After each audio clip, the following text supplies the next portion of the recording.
So talk to me about food deserts. What's a food desert? So a food desert is an area that has two characteristics. One, it is a low-income census tract, and the other is that it is about a mile or more away from a medium-format grocery store. So you have to be an area that is low income and far from good fresh food. That's the intuition behind a food desert. And how prominent are they?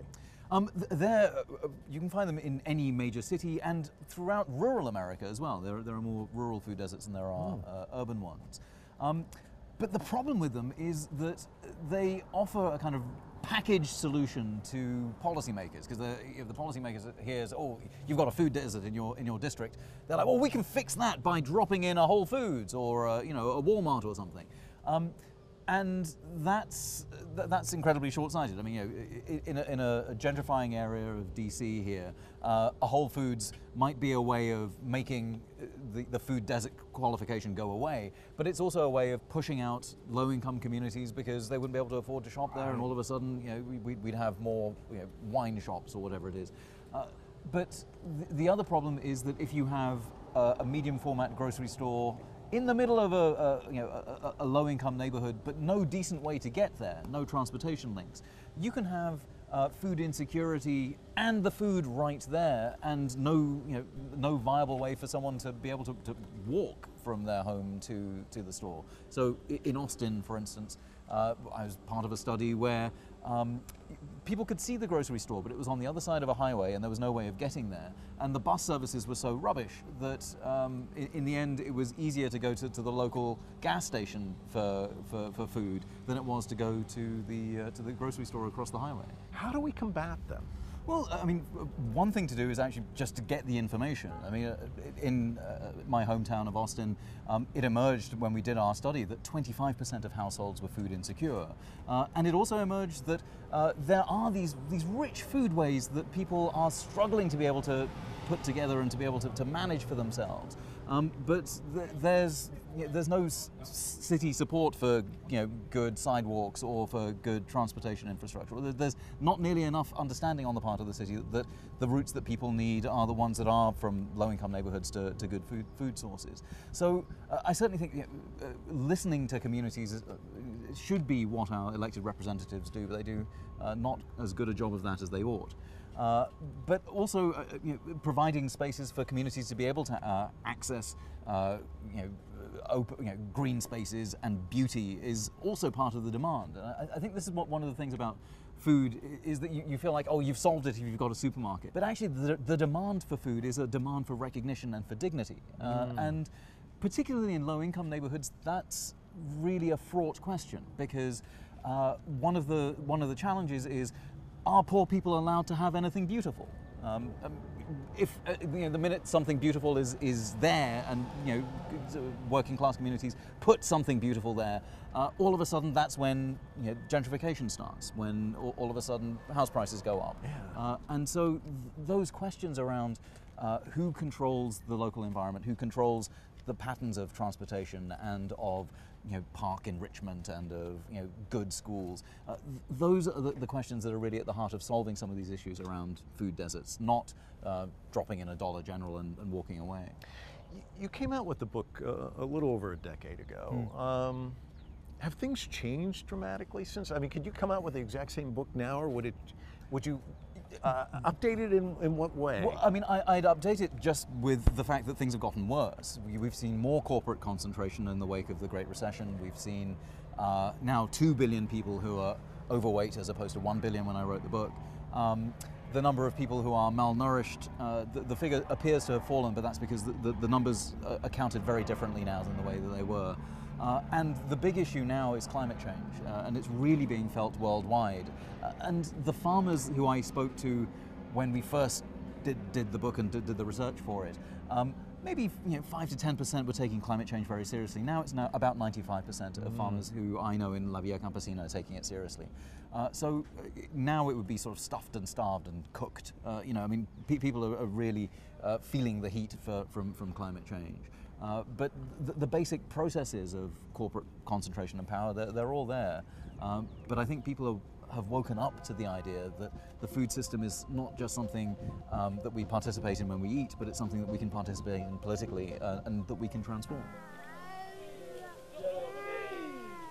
Raj has seen food security projects around the world. In 2016, a devastating drought in Malawi left 6.5 million people, 40% of the population, facing severe food insecurity. As you were making your journey and across this tapestry, I mean, you've gone to these colossal supermarkets, you've been to Africa, you've been all over. What surprised you the most? Always what surprised me is how innovative communities are in fighting back. The ways that people can imagine transforming social relationships, for example, is mind-blowing. So, for example, I'm just back from Malawi, where I've been working on a project for several years with a group called the Soils, Food and Healthy Communities Initiative. And what they've done is recognize that one of the big issues, if you're interested in making sure that everyone gets fed, is women's empowerment. And the sort of images that circulate, certainly in this country and in Europe around Africa, is a sort of place of timeless hunger where men are indolent patriarchs and women are doing all the work. And so what was heartbreaking and also utterly surprising is how women have, in certainly the parts of Malawi that I was in, have taken patriarchy and really fought back against it, so that now you can go to a village, in northern Malawi and see men at the water pump, and you can see men cooking and cleaning and washing and doing the kinds of things that, frankly, men in the United States still struggle with. And that's part of the sort of push towards equality that ends hunger. And so that's certainly been one of the most surprising things I've seen, is the scale and the scope with which communities that are really on the front lines are ready to go to be able to end hunger. You mentioned Malawi. Talk to me about that transformation. How exciting is it to watch something like that? And can you replicate some of these success stories elsewhere? Well, so some of the organizers of the Soils, Food and Healthy Communities Initiative have published their results and shown that it's possible not only to sort of replicate what's happened in this area of 120,000 people, but have tried it in other parts of southern Africa. Those sort of groups of farmers suddenly start becoming sort of runaway scientists. So all of a sudden, they're not just soil scientists, but they're scientists of their own condition. And they're able to experiment with, well, all right, what else is important to us? Gender equality is important to us. How do we improve gender equality? How do we improve our resilience to climate change? And all of a sudden, from peasants being these the sort of victims and the recipients of wisdom from the World Bank, they become scientists and co-producers of knowledge in their own right. And that idea of everyone can be a scientist and everyone should cook and everyone should govern, those ideas percolating up can and do spread. And you see them not just in Malawi, but you see them appearing in the Brazilian work from the MST, the Rural Landless Workers Movement, and you see them in a number of places around the world where people have actually sort of taken science and power into their own hands and created an environment in which it's possible to fight hunger on your own terms. You touched on Brazil. Amplify on that. What do you see there? Well, the MST, the Landless Rural Workers Movement, is an incredible group of people who have, for decades now, resettled over 1 million people on land that was marginal, that wasn't being farmed, that was being used essentially for financial speculation. And instead of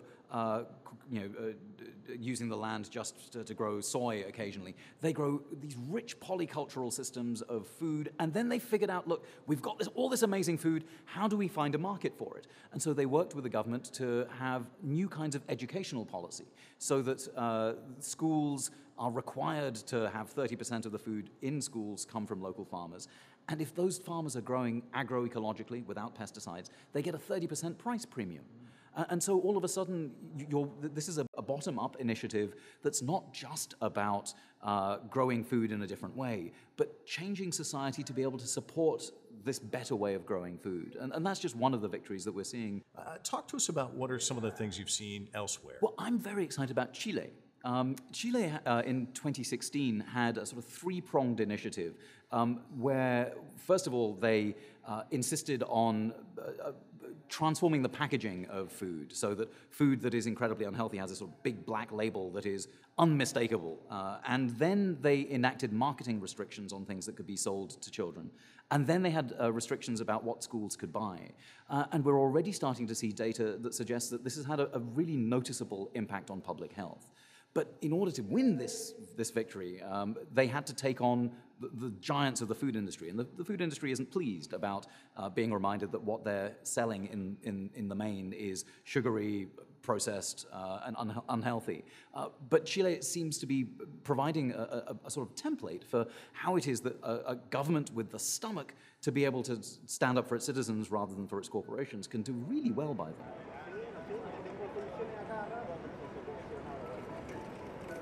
Chile's sweeping reforms targeted the country's growing weight problem. 2 in 3 Chilean adults are overweight or obese. The new food law included an 18% tax on sodas, among the highest soda tax in the world. It also drastically limited food advertising to children. Companies like U.S. breakfast foods and snacks maker Kellogg had to remove cartoon mascots from cereal boxes, and junk food companies had to stop advertising during kids' TV shows. Should there be limits on the type of advertising that's done? I mean, we talked a little bit about absolutely. that. Yeah. I mean, look, I have children. We have kids. I want to be able to parent my kids responsibly, and that's the standard argument that's often used against bans on advertising. It's like, well, look, it should be the parent's responsibility.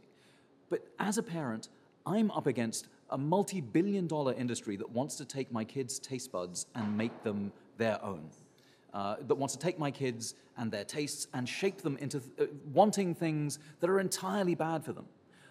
And as a parent, I want to take responsibility by having a level playing field. I want to be able to take responsibility for my kids, and I don't have enough money to fight several $1 billion worth of advertising aimed at my children where I can't see them, in schools or on devices or on billboards. So absolutely, just in terms of economic logic, there's no good argument for why children should be advertised to. They're not rational. They don't even consume. They pester their parents to make them consume. So they're not rational consumers. What's the argument then for targeting children with advertising? And this is, I raised this, one of the arguments that was being prosecuted in Brazil last year in a sort of quasi-non-governmental organization tasked with human rights for children was precisely this debate around, well, should we allow any advertising at all to children? And I firmly believe no, because I want to take responsibility. As a parent, I would agree with that, but that's a tough sell, isn't it? Well, it depends who you're selling to. I mean, I don't... The people who are pulling the strings. Right, but that's why organizing is going to be the only way you push back against this kind of, sort of cultural infiltration. I mean, there's nothing natural about, for example, as incomes rise, people wanting to eat more meat or wanting to eat more Doritos. There's nothing, there's nothing in our DNA that says, I've got $4 more in my pocket. It's Dorito time. Our genes don't have that wired into them. So it must be something about our environment. And if we're serious about eating sustainably and caring for our children, and I don't know a parent who is not serious about caring for their children, then give us a chance. Give parents a chance. But that means, as parents, we need to organize against the forces that would contaminate our children. Roughly 1/3 of the food produced in the world is lost to waste. In Europe, 88 million tons of food is wasted annually, mostly in developed countries. The European Union is putting several initiatives in place to reduce food waste in the EU by 30% by the year 2025. Myself as a consumer, what should I be doing? Is there something I can be doing? Well, you've stepped into a trap there. So, Mike, when you say as a consumer, you limit yourself because, look, I buy fair trade and shade grown because I'm able to afford it, and I buy organic because I want workers to be treated well, and I don't want them to be exposed to the kinds of pesticides that we've seen in study after study can affect not only them but their children. So I do all those things, and if you can afford to, that's great, and you should. But it's not enough. Change has never been found at the bottom of a shopping basket. That's not the way the world transforms. And the scale of the problem is so large that, in fact, if we only think of ourselves as consumers, we shrink ourselves. We become less powerful. And the big movements for change in the food system have come not through individual consumer action, but always through organizing into, whether it's unions or into movements for transformation of land occupation, for movements for things like the Green New Deal. All of these are movements that exceed what is possible when you're just going around the shopping aisles trying to pick the right thing. Organizing is absolutely, and has been demonstrated to be, the best way of changing the way that everyone gets to eat well. Raj refers to the Green New Deal. It's a proposal in the U.S. that calls on the government to dramatically reduce greenhouse gas emissions and ensure that clean air, water, and healthy food are basic human rights. Activists hope this major movement could transform the nation's food system. We did a show earlier where we talked about overpopulation, and one of the statistics, at our current rate of growth, we're expected to have 10 billion people walking around on this planet at 2050. How do you feed all those people? I mean, that's got to be another component of all of this, right? Yes, and again, I mean, that may strike you as bad news if you're wedded to the world that we're in. If you're wedded to a world that is premised on inequality and on injustice and on people exploiting one another, and of us, thinking of the ocean as this large trash can from which we can, scoop the remaining fish and, discard our plastic. But by 2050, there'll be more plastic in the sea than fish. By 2048, the last commercial fish catch will have landed. And our diets are going to change, like it or not. So let's bid goodbye to a world that is, exploiting workers and destroying itself. And let's think about what that 2050 diet might look like. And what it might look like depends on where you are in the world. I mean, in Europe, the Mediterranean diet is one that is, in fact, compatible with 10 billion people eating it. It's low in meat, it's high in local fresh fruits and vegetables. It doesn't have a big carbon footprint, it doesn't have a big water footprint. In other parts of the world, there are similarly sustainable diets that are similarly delicious. But it's not the sort of diet that Nestle is going to sell you. It's the sort of diet that is going to be much more about local economies sustaining themselves with more urban and peri-urban farming. But that's okay. I want to eat better, and I want to eat with people I love, and I want the circle of people I love to expand. And food is a great way of doing that. By 2050, there will be 10 billion people to love. How cool is that? And you'll love them all. Why not? What does the world look like in 5-10 years from now? It's a wonderful question, which I don't have to answer, because it has to be deliberative, right? It can't be sort of Raj's idea about, well, we'll have more sort of local economic democracy, though I suspect that that'll be part of it. And we'll have fewer monopoly corporations, and we will have more public banks and less private banks, and we will have more state-run institutions for natural monopolies, and we will find ourselves in a world where people have more economic freedom and more economic mobility. But it has to be a discussion, it has to be a democratic process. And that's one of the best things about La Via Campesina's approach is they've got ideas, but what their best idea is the one that we see bearing fruit in Malawi, where you start with one issue, but you develop the structures whereby people can become powerful and become scientists and become able to criticize one another in a way that doesn't feel personal, but feels very much about power and politics. And then all of a sudden, you get to follow the data where it leads, you get to follow the science where it leads, and all of a sudden you find yourself being able to tackle gender inequality, being able to tackle climate change, because you were powerful to start off with. Power and politics, one final question. Most people, though, look at it and say, well, they've got all the power, you can't fight City Hall, that kind of approach. What would you say to people? I mean, what kind of words of encouragement would you leave our viewers with? You are more powerful than you have ever been led to believe. It is in no one's interest who is in power to let you recognize that, in fact, you are able to transform your community, your city, your state, and your country. But that's the way that the history of social transformation has always been. It's people refusing to believe how powerless they've been told they are, and refusing to believe that they can just shop for change, and actually feeling within them the fire from other movements and recognizing, hey, They did that. We can do that.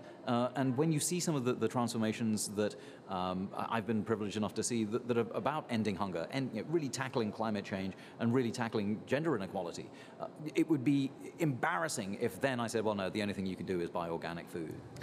So I think feel more powerful than you have been allowed to, and it's amazing what you can do. Well, and when you look at a group of peasants growing and growing and growing and what they've done, we all have power, don't we? We do. We have agency. Thank you so much. It's been a pleasure. Thank you, Mike.